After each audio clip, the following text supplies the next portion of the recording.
Ombre antiche della Sardegna. Tra boschi silenziosi e villaggi sospesi nel tempo, le leggende continuano a sussurrare ai cuori più attenti.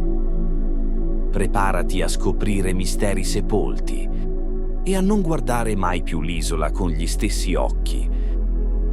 Andiamo, l'avventura ci attende con Il custode dei nuraghi. Il vento soffiava tra le colline di Luna Matrona, trasportando il profumo acre della macchia mediterranea e il mormorio di leggende dimenticate. Il nuraghe Pitsu Kumu si stagliava contro il cielo, una sentinella silenziosa del tempo. Le sue pietre annerite dal sole e dalla pioggia raccontavano di una Sardegna antica, di eroi e misteri che il mondo moderno aveva dimenticato. Ai piedi del nuraghe, un giovane pastore di nome Aaron scrutava l'orizzonte. Il suo fedele cane, Atilio, accucciato accanto a lui. Aaron conosceva ogni angolo di quelle terre, ogni sentiero, ogni ombra che il sole creava al tramonto. Ma quella sera qualcosa era diverso. Il vento sembrava portare con sé un canto, una melodia appena percepibile, che faceva vibrare le pietre sotto i suoi piedi. Atilio si alzò di scatto, le orecchie tese, e iniziò ad abbaiare verso il nuraghe. Aaron lo seguì con uno sguardo inquieto.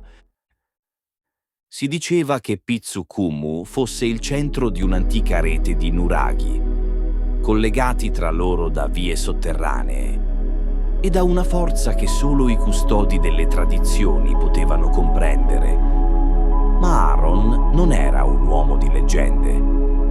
Era cresciuto ascoltando i racconti di sua nonna su Quadu e Nishas, un luogo sacro poco distante, ma li aveva sempre considerati storie per spaventare i bambini. Tuttavia, quella sera, mentre il sole scompariva e il cielo si tingeva di viola, il canto si fece più forte e una luce pallida cominciò a filtrare dalle fessure del nuraghe. Spinto dalla curiosità, Aaron si avvicinò. Ogni passo sembrava richiedere uno sforzo immenso, come se una forza invisibile volesse fermarlo. Quando raggiunse la base del nuraghe, la luce si intensificò e il canto si trasformò in parole sussurrate, in una lingua che Aaron non riconosceva, ma che sembrava familiare. Toccò una delle pietre e il mondo cambiò. Il paesaggio attorno a lui si dissolse e Aaron si ritrovò in un luogo che non poteva essere reale. Le colline si erano trasformate in pianure sconfinate, punteggiate da alberi maestosi, i cui rami sembravano sfiorare le stelle.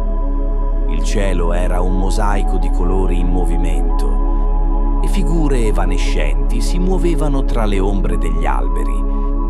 Una di queste figure si avvicinò, un uomo alto e magro, con occhi luminosi come la luna e una veste intrecciata di foglie e fili dorati. «Sei il prescelto», disse, la sua voce profonda come il rimbombo di un tuono lontano. «Il custode dei nuraghi». Aaron balbettò una risposta, ma le parole gli morivano in gola. L'uomo sorrise. «Non temere, la Sardegna ha bisogno di te. Il legame tra il nostro mondo e il tuo si sta spezzando. Quadu e Nishas, la sorgente della nostra forza, è in pericolo. Qualcosa ha corrotto le sue acque e se non viene fermato, il tuo mondo e il nostro saranno perduti. Io? Cosa posso fare io? Tu porti il sangue degli antichi custodi». L'uomo alzò la mano. Un bracciale dorato comparve al polso di Aaron, stretto e pesante. «Questo è il simbolo del tuo legame con la terra. E con i nuraghi ti guiderà». Prima che Aaron potesse protestare, la visione svanì. Si ritrovò di nuovo davanti a Pitsukumu. Ma qualcosa era cambiato. Il bracciale era ancora lì e il canto, seppur distante, continuava a riecheggiare. Attilio abbaiò, tirandolo verso il sentiero che conduceva a Quadu e Nixias.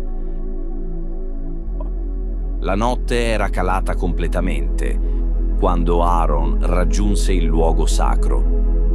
Le acque del pozzo, un tempo limpide e cristalline, erano ora scure, stagnanti. Un'ombra si agitava al centro. Dall'oscurità emerse una figura grottesca, una creatura fatta di fumo e fango, con occhi rossi come carboni ardenti. Era un custode corrotto, un antico protettore che si era lasciato sopraffare dall'avidità e dalla sete di potere. Aaron sapeva che non poteva fuggire. Il bracciale sul suo polso cominciò a brillare e un calore avvolgente si irradiò dal suo corpo. Il canto si fece più forte, più chiaro, più antico. Le pietre attorno a lui iniziarono a vibrare. Una forza sconosciuta lo guidò, facendogli sollevare una mano verso il cielo. La luce esplose, accecante, pura. La creatura si dissolse in un urlo straziante. Le acque di Quadu e Nixias tornarono limpide, riflettendo le stelle come uno specchio. Aaron cadde in ginocchio, esausto, ma con una nuova consapevolezza. Era il custode, il protettore delle antiche energie che avevano modellato la Sardegna, e da quel giorno Pitsukumu e Quadu e Nixias non furono più solo luoghi, ma i pilastri di una storia che continuava a vivere, grazie al coraggio di un semplice pastore